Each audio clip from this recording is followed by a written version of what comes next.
ठीक है भाई, खुद समझ में आ गए दोनों। ऐसी बात तो एक टाइल लिखी थी किसने, फोर लाइन पत्नी थी किसकी, रॉड यार्ड के लिए। सब में क्वेश्चन आ सकता है, खाली स्थान में आ सकता है। ठीक है, एक क्वेश्चन जब क्या आ सकता है, खाली स्थान में गई, ध्यान रखिएगा। ठीक है भाई, नोट हो गया सबका। कि आपकी राय में, लोगों की राय में देश राष्ट्र में भाषा के पुनर्गठन के कारण राष्ट्र को हित हुआ या अहित हुआ। तो आंसर है हमारी राय में या लोगों की राय में या आपकी राय में, जब राष्ट्र में या देश में भाषा का पुनर्गठन हुआ तो भाई देश को आहित हुआ। क्या हुआ? आहित हुआ। इतनी हुआ, घाटा ही हुआ। क्यों? क्योंकि लोगों में चित्रवाद की भावना उत्पन्न हो गई। चित्रवाद बोला जाता है जिस एरिया में तुम रहते हो कि भाई ये मेरी धंधेली की सीमा है, अगर इसमें किसी ने प्रवेश किया तो वो पीट दिया जाएगा। तो ये ऐसे क्या हुआ, चित्रवाद की भावना उत्पन्न हुई। साथ ही भाई लोगों में अलग अलग रहने के भी भाव उत्पन्न हुए। लोगों ने सोचा कि भाई भाषा अलग है तो हम अलग रहेंगे। और क्या हुआ, और भैया देश में भाषा पुनर्गठन के अनुसार लोगों ने अपने भाषा के आधार पर राज्यों की मांग की कि भाई हम गुजराती बोलते हैं, हमारा राज्य गुजरात बना दिया जाए। हम मराठी बोलते हैं, हमारा राष्ट्र मराठी बना दिया जाए। और आज भी दक्षिण भारत के लोग हिंदी भाषा का प्रयोग नहीं करते। आज भी दक्षिण भारत के लोग हिंदी भाषा का प्रयोग नहीं। दक्षिण भारत है, तमिलनाडु केरल वगैरह नीचे है मैप में, आपने देखा होगा। तो वे किसका यूज करते हैं? वे अपनी मातृभाषा के साथ साथ इंग्लिश भाषा का प्रयोग करते हैं।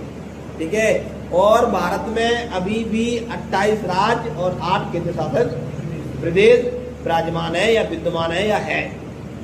ओके डन भाई, समझ में आया क्वेश्चन? निशान भैया मेरे समझ में आया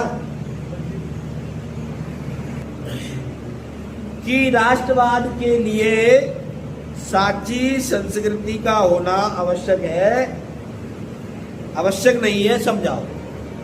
तो भैया राष्ट्रवाद के लिए, राष्ट्र का अलग होने के लिए साफ सुथरी संस्कृति का होना आवश्यक नहीं है, आपको समझाना है। ठीक है भाई, तो आप बोलोगे कि राष्ट्रवाद के लिए साची संस्कृति की होना आवश्यक नहीं है, क्योंकि एक राष्ट्र ऐसे समूह से बना होता है जिसका कुछ धर्म हो, जिसकी कुछ वंश हो, जिसकी कुछ नस्लें हो, जिसकी कुछ भाषा हो, तब जाके एक राष्ट्र का निर्माण होता है। वही राष्ट्रवाद के लिए, राष्ट्र को अलग करने के लिए इन चीजों की आवश्यकता नहीं है।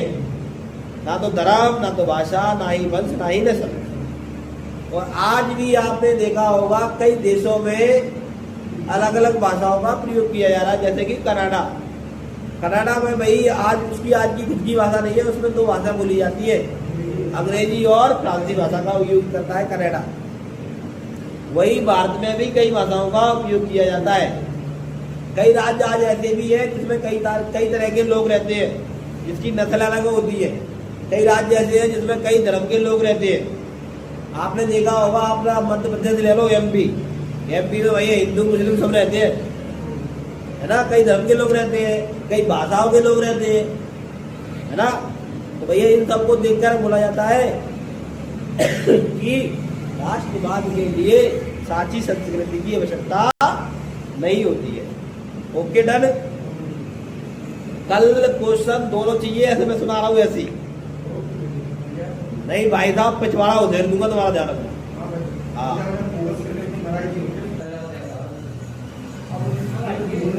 भाई मेरे इतिहास के 2 क्वेश्चन थे। पहला था बुद्ध जीवन को प्रभावित करने वाली कुछ घटनाओं का वर्णन बताना, तो आपको बता देना पढ़ कर कल पूछूंगा, ध्यान रखना।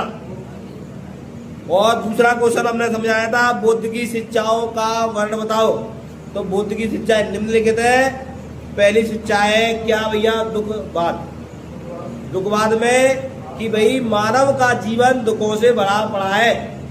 सुख क्षण भर के लिए आता है, फिर बाद में दुख ही झेलना पड़ता है। भाई आपका जन्म हुआ दुख, बुढ़ापा आया दुख, मृत्यु ही दुख।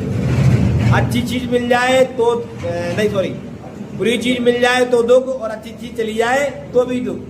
ठीक है, तो मानव का जीवन पूरा दुखों से भरा पड़ा है। फिर है भैया 4 आर सत्य। तो बुद्ध की शिक्षा में 4 आर सत्य निम्नलिखित है। पहला है दुख, मानव का जीवन दुख से भरा है।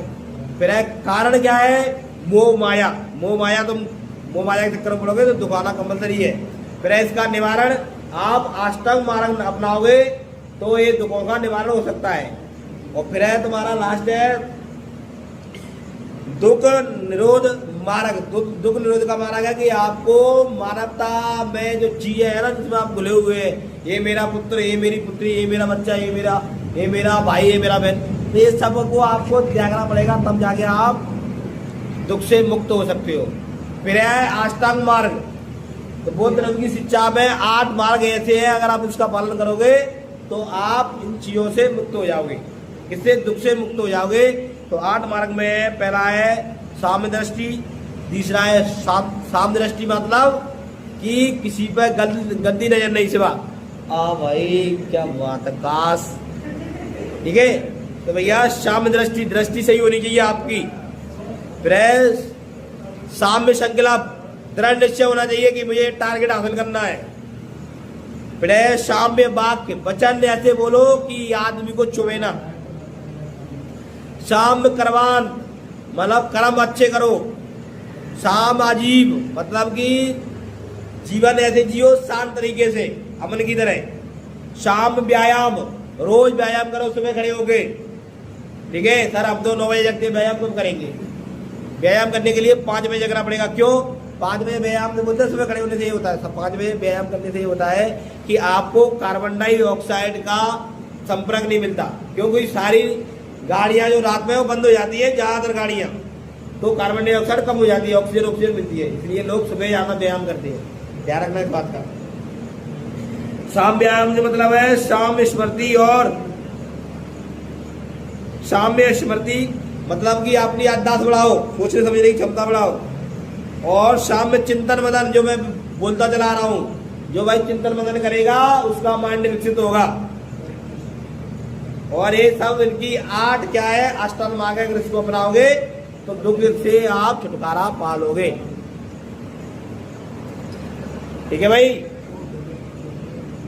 भोजन संग्रहालय, अभी ये क्वेश्चन और बाकी। भोजन संग्रहालय में विश्व के 2 प्रमुख चित्र बताओ, तो ये निम्नलिखित है। पहला चित्र का नाम है उच्च चित्र, जिसके अंतर्गत आता है भैया उत्तरीय कनाडा, उत्तरीय यूरोशिया और दक्षिणीय चिली। ये ऐसे देश है जहां पर भोजन अटूट है, अनलिमिटेड भोजन है, कि भाई भोजन का कोई सीमा नहीं है। वही निम्न में आते हैं जिसके पास कम भोजन है, कम भोजन संग्रहालय है, तो उसके अंतर्गत आता है मेजबान बेसिन, उष्णकटिबंधीय अफ्रीका, ऑस्ट्रेलिया और दक्षिण पूर्वीय एशिया, जिसमें भोजन की सामग्री कम है। ओके, चलो भाई अगला क्वेश्चन है आपका। तो ऋतु प्रवास किसे कहा जाता है? तो ग्रीष्म काल में मैदानी भाग से पर्वतीय भाग की ओर जाना, और शीतकाल में पर्वतीय भाग से मैदानी भाग की ओर आना। कौन? पशु चारकों का। इसको ही ऋतु प्रवास कहा जाता है। ऋतु का प्रवास हुआ, ये इधर से उधर गए, उधर से इधर आए। कौन? पशु चराने वाले, पशु चारक बोला जाता है। डन।